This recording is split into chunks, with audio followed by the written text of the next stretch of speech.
Inside Washington, D.C., Talk 1580. Go right ahead.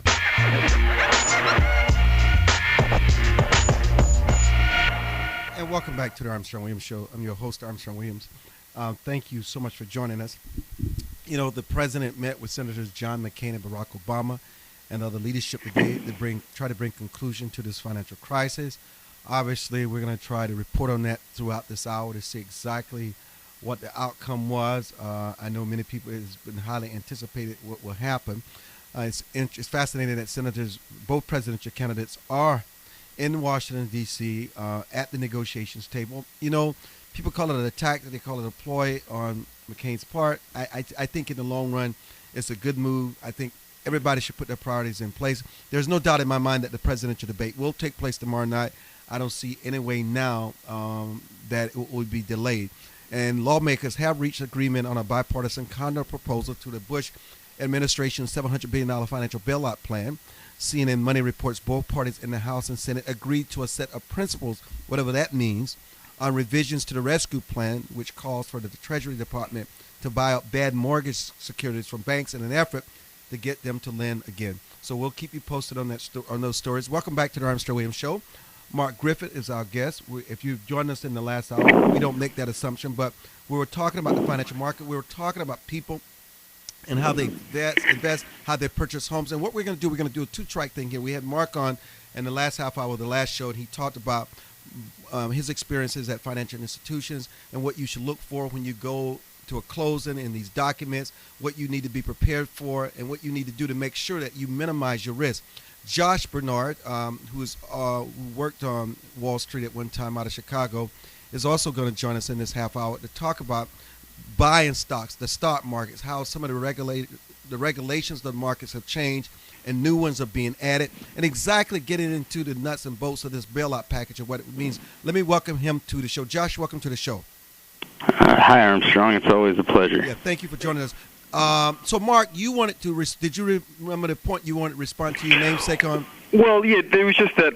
I think what Mark was trying to get to was with the sort of foreclosure prevention bill that was signed into law a couple of months ago. I think Mark was questioning, whether or not or who was going to be included in that. That is, can people who have fixed rates or they're people who just kind of like want to somehow get out of the terms of their mortgage, can they go, can they get somehow take advantage or exploit that legislation? And my answer to him was going to be no, that there are very tight restrictions around who will be eligible. In fact, out of the roughly, more than 2.5 million people who are in foreclosure right now, that bill would help at the very most 400,000.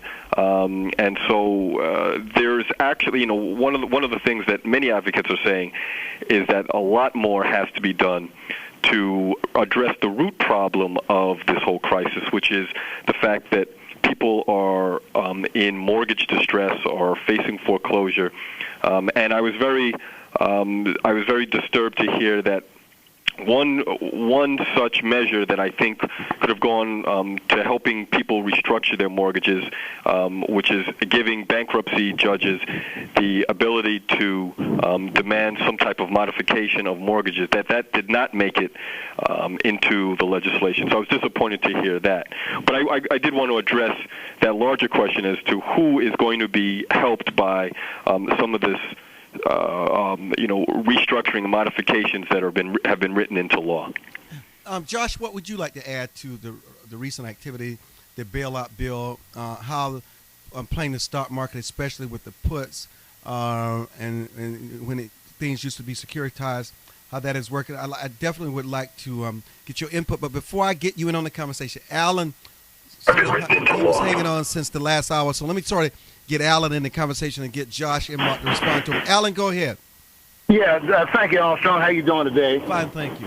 I just have one. There's a lot of good questions out there that I need to ask, but one question that comes to mind is if a person, in order to avoid a foreclosure, were to short sale, what would his status be if, for a chance, he wanted to go and try to buy again? In other words, he was forced to short sale because of some fact. Otherwise, he'd been in foreclosure. That's my question. That's my question. That Armstrong, and I appreciate it. And I'll listen to it offline because y'all talking some good stuff. Okay. Thank you, Josh. Thank you. Want to take a stab at that? All right. I think it's a little bit out of my realm of expertise when you get into real estate and all that. We'll let Mark answer. Mark, go ahead. Well, I mean, it's probably a little bit out of mine as well. I mean, I think you need to talk to a good real estate lawyer. But I would just say that, at the point you're getting to a short sale, you probably your credit record has probably been pretty much knocked around pretty badly. And I would imagine that the last thing you might want to try to do is buy some more real estate. I would just sort of like take a breather, sit back for a while, see what the market is doing. Because the bottom line is no one is even sure what homes are worth these days. The market, is still in a great deal of flux, and so market values are at that is, homes are being sold for a certain price, but we don't know what those values are going to be, 2, 3, 4, 5, 6 months down the line. So, just in general, without knowing the details of something like that, I would say that, trying to get into another real estate deal right after you've been in some kind of, real financial difficulty is probably not the best thing to do. Josh, just what is the state of the stock market today? I know some people who make it a fortune. I know some people who bet against the subprime mortgages and made $3 billion. I know some things have changed in the market. Is it risky to play the market today? Are there still opportunities? And if so, what would someone need to go on the market to take advantage of those opportunities, and just how risky is it? I would say it's risky. It's always risky, no matter what. I think right now, and I'm not a financial advisor or any type of broker, so I hesitate to give anyone advice as to how to. I'm just asking for your opinion, just like Mark and mine. We just give our opinion. Sure. My opinion right now is that you asked what someone would need to go about trying to make some money right now in the equity markets in general, and I got to say, you probably would want a pretty in-depth understanding of M3 monetary policy and how the Federal Reserve works, because we're probably going to enter into a period of inflation pretty quickly if this deal gets signed for the $700 billion. Hyperinflation. We don't hear that word often. Well, yeah, I mean, you don't, but there's another thing going on right now that is difficult to explain, and I'm not an expert on it, but there's also a deflationary movement in housing, which, is completely separate from the currency issue, the creation of currency. I think homes were overvalued, system-wide overvaluing of homes, and now we're in a position where the dollar is becoming worth less, and people are realizing that homes were overvalued, and you have the commodities going the other way, where now we're in this great awakening where we see that, resources are woefully undervalued in this world right now, and real value like crude oil, for instance, or silver, these grain, wheat, food, these things are woefully undervalued in my opinion, and the equity markets had all of this newly created fiat money pumped into it, and people say it's because of deregulation, and the reality is it's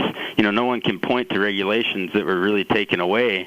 It's really not a regulation issue, in my opinion. It is our monetary system is finally breaking down after 30 some odd years of it being a house of cards and us just letting private banks run the monetary system. I mean,